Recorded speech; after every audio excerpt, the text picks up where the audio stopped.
floor in this short segment, and then coming up the next to break down the latest from DARPA saying, well, we do want the troops to have microchips to monitor their health. We care about them. Tell us about that. This DARPA thing is so freaky. And, you know, I took a bunch of classes at MIT because you can kind of cross and roll through Harvard and MIT. So I was at the media lab there for a while. And the media lab is where they do a lot of this really cutting edge, kind of futuristic stuff. Like they had countertops that could tell what ingredients you put on them because of RFID tags. And that kind of ties into your earlier reference to all of our appliances being able to listen to us through the smart grid and transmit information. All that stuff going on through the media lab at MIT. And this whole thing with Minority Report, it was interesting, but Beth Givens from the Privacy Rights Clearinghouse actually talked to those guys. We interviewed her for our book Spy Chips, and she said that the folks who put together the movie Minority Report actually interviewed people doing defense research and people working at MIT to come up with all of those topics and all those themes. So it's all part of a big picture of military, industrial, academic, corporate research happening behind the scenes, and then somehow funneling its way in to these Hollywood movies to give you this futuristic view. And of course, the reason they can get away with it, Hollywood paints it as something really dark and bad, and we all look at it and we root for the good guy, and he's running away from the bad guys in the dark, encompassing surveillance world, and we're always cheering for the good guys. Nevertheless, even though they're giving you this image and encouraging you to root for the right guy, the rest of it is working its way deep, deep into your subconscious. Now, this thing about DARPA, I don't know to what extent this is vaporware. DARPA is, as your listeners are probably aware, the defense research thing here, which is they are the people who put out our tax dollars and then ask for proposals and solicitations from companies out there. And this is why we know about them, because they are required by law to make these public because they're spending public dollars. And they say, here is a request for proposals. Here's what we want to do. We have money.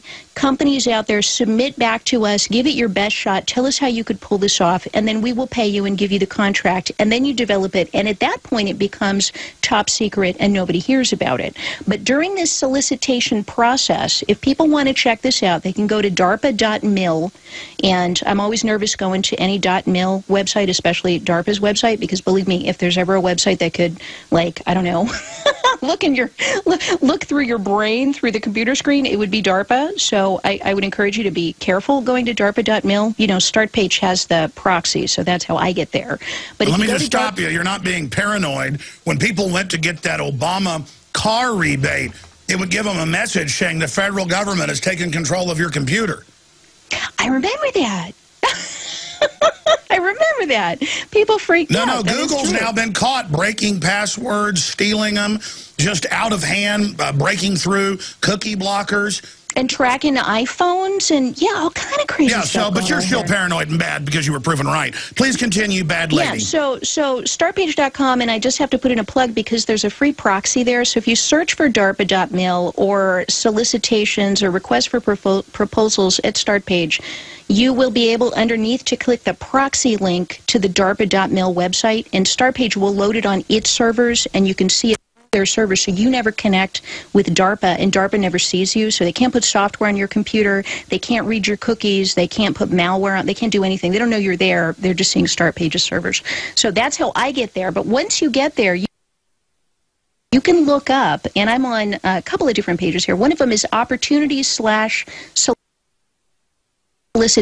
and you can see all the things that DARPA is required by law to tell the public that they are looking to spend money on. And of course, in amongst there is this really disturbing one that they wrote about in the World in a Daily article. This is called in vivo, meaning in live living flesh, in actual animals or humans, in vivo nanosensors for diagnostics. It is solicitation number DARPA BAA 1233, so you can find it right there on the darpa.mil website. Again, go through startpage.com, though. And when you get there, I'll just read the quick description. This is the very short summary.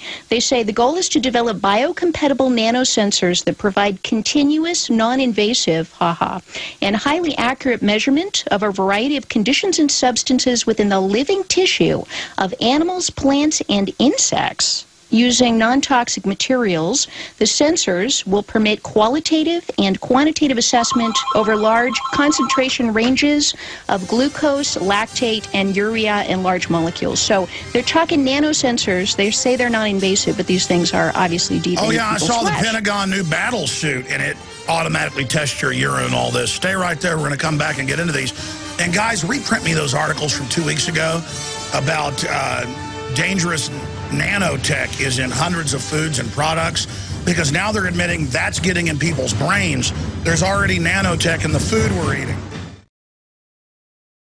Sick of the globalist eugenicist control freaks adding poison to your water and laughing as you get sick and die? Start purifying your water with ProPure. My friends, I've done a lot of research, and the best gravity filter out there, bar none, is ProPure. And it's available discounted at Infowars.com. Its filters are silver impregnated to prevent bacterial growth. There's no priming required. It's NSF 42 certified. Optional fluoride filters can reduce fluoride up to 95%. Easy to set up and use. Doesn't require electricity. Purify water from lakes, streams, ponds, and wells. This filter system leaves in beneficial minerals, which is key. Save money by not buying bottled water and avoid BPA that leaches from the plastic. ProPure is the best gravity-fed filter out there. It's what my family uses. Infowars.com already has the lowest price on ProPure. But if you add the promo code WATER at checkout, you get an additional 10% off at Infowars.com. You can also call to order 888-253-3139.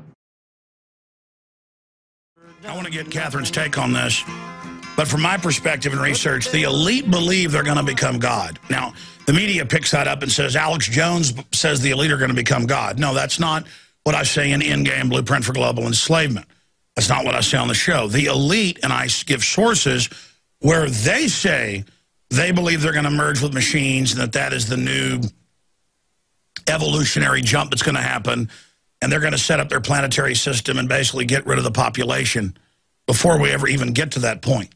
Now, whether they're going to carry that out or not, I don't know. But they've already been carrying out the precursors to it. And so, yeah, that's a scary thing. But it's real.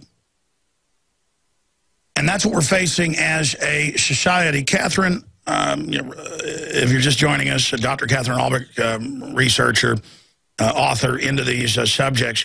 From your research, what makes the globalists tick? What type of world are they trying to build? I mean, Google says they want to own the internet. They want to have over-the-horizon predictive powers with the computers to be able to tell mass events before they take place. It's a surveillance system where they can tell where mass movements are going to be able to head them off. But it's still humans at the end of the day that are in control of this, and humans that are willing to dominate and break laws. And so we have incredible power in the hands of very sadistic, wicked people. I mean, in the final equation from your research, what is the New World Order? What is their end game? And what are some of the other cutting-edge developments that you're watching? You know, you really pegged it, because we all know the old phrase, knowledge is power. And this is about power. We also know Lord Acton's phrase, power corrupts absolutely. And what we're now coming to a point, and you ask what drives these people, I think it is an unbridled lust for the ultimate form of power, which is the ability to decide who lives and who dies, the ability to decide who can procreate or who can live forever, the ability to decide which trees fall in which forest, or where a frog jumps, or everything else. Because in my research, I mean, you've got the IBM planetary skin, you've got them putting sensors in oceans, you've got them putting sensors in forests, into trees. I ran across a document by a big international forestry organization that actually came up with some statistics to figure out what it would cost to put an RFID microchip, spy chip in every single sapling, every single tree on planet Earth. You know, the planet is getting small enough now that they're actually envisioning the ability to identify every single last animal and microchip them all. So it's really, you know, what would inspire someone to want to do that? And the only thing that I can think that would inspire someone to want to do that is if they're kind of tapping into a darker desire, which gets us onto the spiritual realm, which is the desire to be completely and totally in control, like God. And, you know, you can go all the way back to the Garden of Eden, and, of course, the conversation that occurred there between Satan and Adam and Eve, that conversation, you know, the foundation of Western civilization, trace it all the way back to its beginning, and that conversation was all about power. You know, the knowledge of good and evil. You will become like gods. Just take a bite out of this apple. And by the way, let me point out that all you listeners out there who have Apple iPads and iPhones and laptop computers, you are carrying around the visual representation of that symbol all day long. You've got the apple with a bite out of it. That represents a deal that was struck when the offer was made. Hey, listen, I will make you like gods. You will have the power of God. And, of course, the reality is the only power from God is from God. You know, when God gives you power, that's real power. When God has power, that's real power. But when you get into this technological, twisted, dark stuff, it always, always, always comes with a price. And, in fact, we opened Spy Chips with a quote by C.P. Snow from the New York Times. This is back in the 1970s. And he said, technology is a queer gift. It gives you great gifts with one hand and stabs you in the back with the other. And I can think of no technology. I've been reading all these books about the Luddites and about the 1800s and the implementation of all these technologies and where they all got their start. And all of them have come with this huge downside. And ultimately, that downside is going to be the destruction of our entire planet. Look at what's going on over in Fukushima. Look at what happened to Hiroshima. And by the way, I have more articles. Speaking of that, Fukushima reactor number 4, vulnerable to catastrophic collapse, could unleash 85 times the cesium-137 radiation of Chernobyl. And the Japanese government even admits that. The Pentagon says it's a national security threat, but they just had the EPA and FDA raise the level and say that higher levels of radiation is now just safe. Again, they could care less about real environmental crises. They're telling us humans are evil because of carbon dioxide, but reactors blowing up, that's not a problem. Yeah, isn't that crazy? And yeah, they will keep moving the bar, and that's what's happening. You keep moving the bar further and further out as to what's acceptable, what's tolerable, what we'll put up with. And this is one of the things that I said to Bob Unruh when he interviewed me from WorldNet Daily, is that, listen, they're not going to come one day with tanks and guns, and maybe they will, but believe me, it's not going to happen until people are really softened up for it, and say, hey, get a microchip. It's going to be little by little, and you're going to have, kids 15, 18 years old going, cool, you mean if I have a microchip implant, then I can just ask questions and my Google goggles will just give me the answer. No, exactly. Right there, that's what the Pentagon said decades ago, as you know, is that they would entice people. DARPA said people will basically end up begging for all of this, and then the final pockets of Luddites, of Amish, of people like that are already being harassed, it'll be, well, they weren't giving them training or they weren't giving them access to all this, and then they'll come and be picked up for other reasons. They always phase it in, like the TSA, like everything else.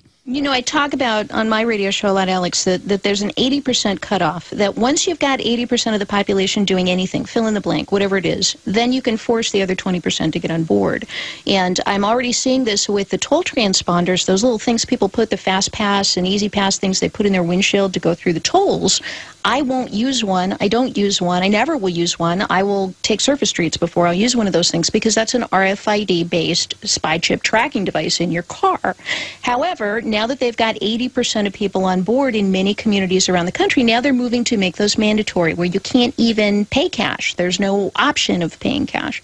Same thing is true with all of these different technologies. Once 80% of people have smartphones, there's going to be a requirement. You know, just like a social security number, you can't get a job without one. So all the holdouts back in the 30s, 40s, 50s who said, oh, that's the mark of the beast, they all had to sign up, or they died off, and then their kids signed up. Same thing is going to happen with the cashless society. Same thing is going to happen with near-field communication cell phone payments. And ultimately, they're pushing for that same thing to happen with the implants. So I would look for the implants. We were out there protesting. I did a prayer vigil and a march against the chipping of the Alzheimer's patients in Florida. If people want to go to antichips.com, they can see not only the photos of that event, but they can also see, it's like a 50-page document, an academic document that I wrote about those microchips causing cancer in laboratory animals. So there's also, I think, like a 100-page or 100-question FAQ, antichips.com. People can check it out and learn more about these implants.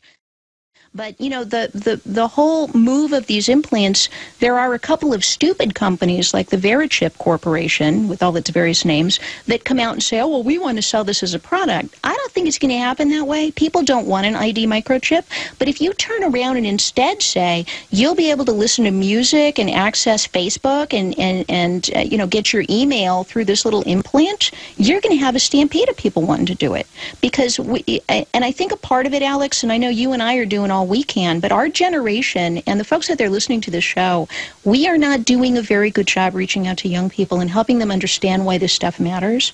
And we are not Madison Avenue. They are getting their information from the schools, which is the government, 12,000 hours of seat time. Actually, it's 14,000 hours of seat time. So they've got the government doing all of this forming. They've got television, which is all the folks we were just talking about, giving you all this in advance and doing the behavioral placements. And then we've got Madison Avenue, which has a definite interest in our kids not caring about privacy because they know the more they know about us, the more they can get us to part with our money. And so all of these forces and all of these informational sources are promoting this stuff. And we, who in past eras, you know, parents, grandparents, the people in your community, we are not having an influence on young people. Well, there is no community. All there is television, and then people watch it, and then outside of watching it, they sit around and talk about what happened on the television. So human society is organized around a bunch of propaganda and brainwashing. And I mean, that's the proof of the New World Order's crimes, is not just all the admissions and convictions, Catherine, but the anti-family, anti-human, poisonous messages they shovel. Let me ask you this. I mean, I know that a decade ago, WashTech, the Washington Post, had a monthly technology magazine, and I even interviewed one of their writers, and he went to a big symposium and bragged. He said the media is pushing body modification and all this ahead of getting everyone ready to take implantable chips. And you think about the fact that these globalists operate in 10, 20, 30-year plans and work in concert together as a ruling class, enjoying the fact that they govern the world and roll out the PR, and then we buy into it like an artificial habitat, like we're animals drinking from the poison, you know, water well that they've poisoned, the poison system. I mean, this is... So what you're saying about technology being double-edged, they're designing it all to be oppressive and to have the back doors. And so I think it's the message of showing people how it's being deployed to ensnare and entrap. But then what do you do? Because already to communicate in the Matrix and to reach people in the Matrix, you have to be in the Matrix. Right, that's right. And you know, I always go back, Alex, when I get frustrated by that, because I'm not going to get an iPhone. So I may be like that guy in the 1920s who was driving his mule team down Main Street while the cars were honking, because I'm not going to get an iPhone. That's where I'm drawing the line, because I know that that's going to be near-field communication that is one step away from the implant. It's those phones, and they're already a privacy disaster. So what I take solace in, though, Alex, when I think about that is I always think about what it says in the Bible: what you intended for evil, I have turned to good. So there is nothing out there that Satan can throw at us, that these technological you know, monsters who want this transhumanism, there's nothing that they can throw at us that if you maintain your integrity and stay within your own bounds, and I would encourage everybody, draw those boundaries now, because they're going to be really working on your psyche to try to get you to change them. Draw your boundaries now, figure out where they are, and then work within that. You know, I've got a very good friend who shares a lot of these views. She just got an Apple computer because she had to for work. And she says, well, you know, if I'm going to be logging onto Facebook, if I'm going to be logging onto these places for my work to convey these important privacy notions and to convey this important stuff, I'm going to do it with my eyes open, fully aware, and also not become addicted. They call it nomophobia, I think is the name of it. It's cell phone addiction, and they found that like over 50% of people are suffering from cell phone addiction. Listen, I go to restaurants and places, and people aren't even talking to each other, myself included. They're on the cell phones. Children, they've had studies, as you know, that have come out, are using a lot less words now. You can see people already being sucked into the Matrix. What big studies came out a month ago, that it's reprogramming brains in a bad way and increasing autism. I mean, this is really, really coming to a head. You know, I had somebody 28 years old write into me through my radio show and say, I went back to college. I'm in with a bunch of 18, 19, 20, 21-year-olds. And by the way, present company excluded, all you young people listening to Alex, amen to you and thumbs up. But, you know, he was writing that you can't even carry on a conversation with these people. They're shifting. Their eyes are shifting around. They're moving from foot to foot. They can't hear the end of a statement. They have no attention span. They've been programmed down. I mean, we know it hurt children to have their attention span go from about an hour down to like 6-7 minutes for cartoons. Now it's a matter of seconds, and all they can do is gibber. And let me explain what I've a understanding I've developed. Their brainwaves are near, and this has been confirmed, near a dream state. So, and they're in a fantasy of a fake archetype program of the trendy they are.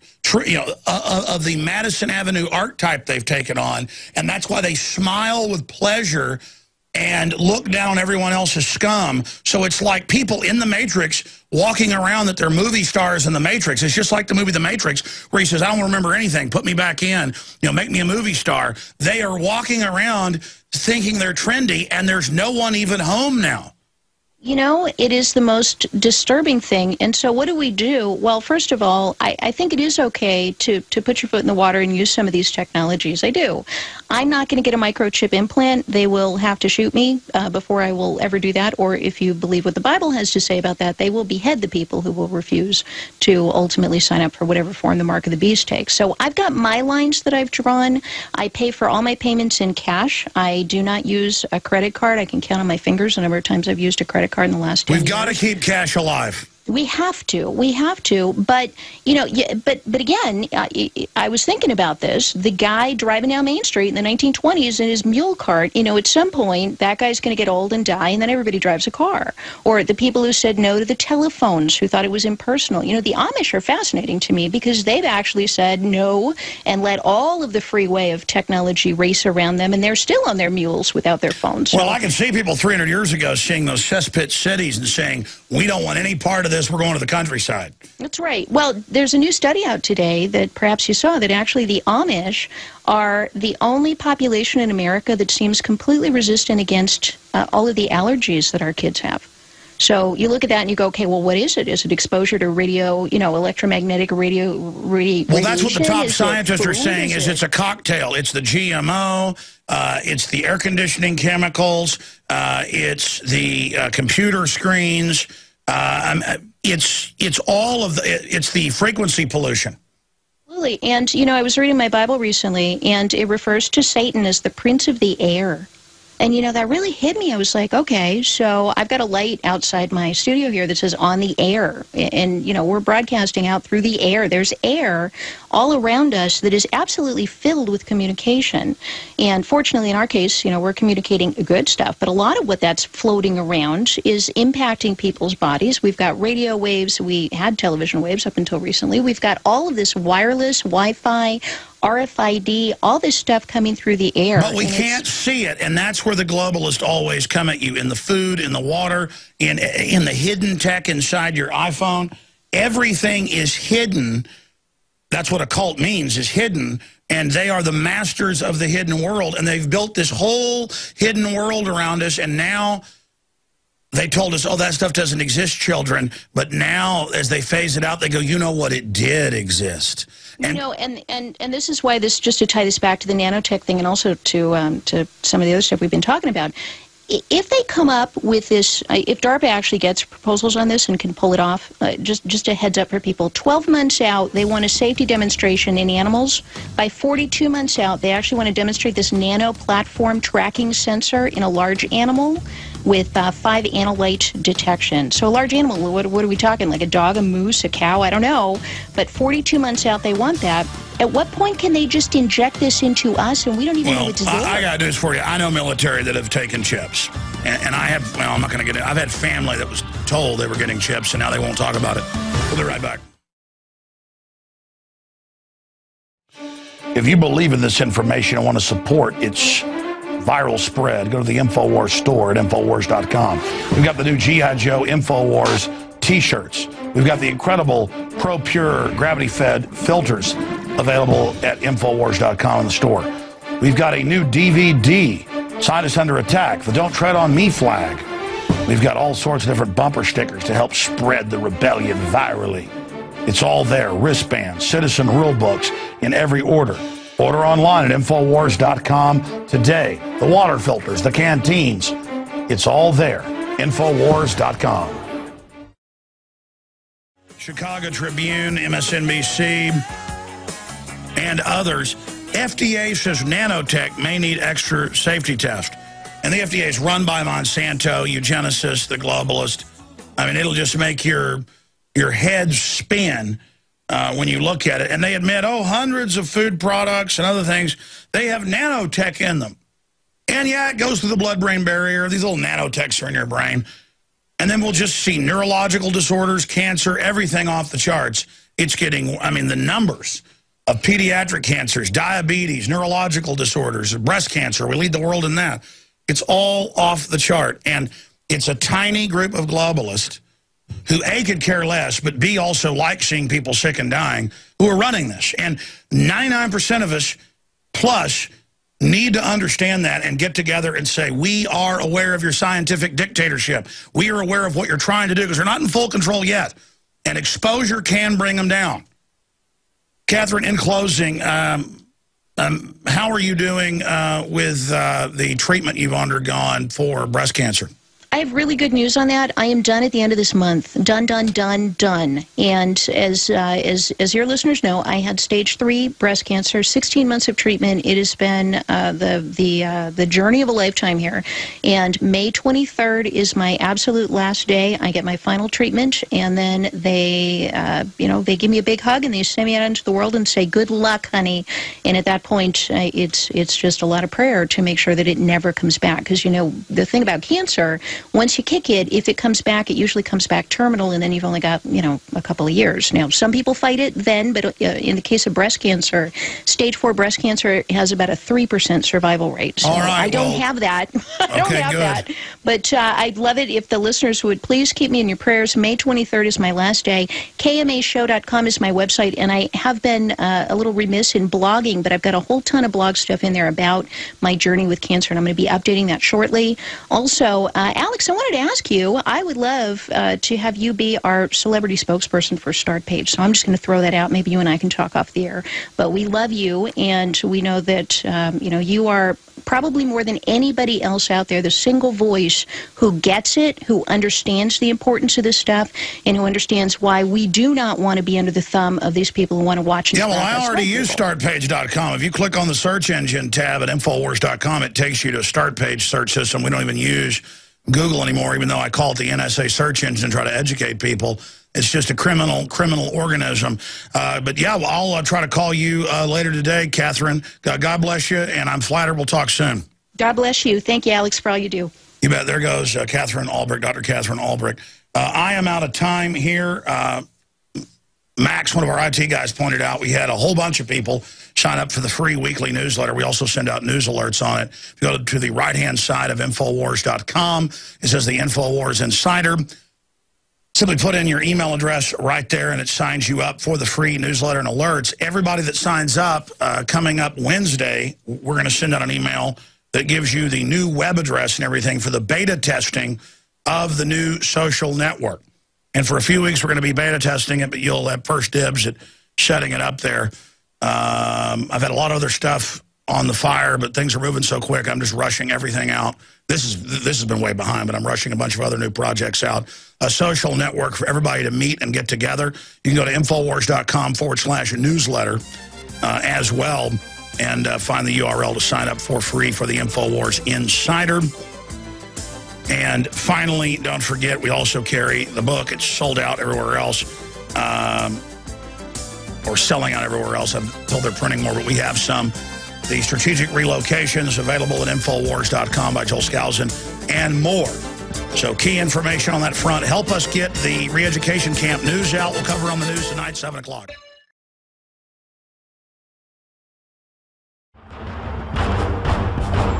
Ask yourselves, what are you doing in this time of great challenge? What are you doing to unlock minds?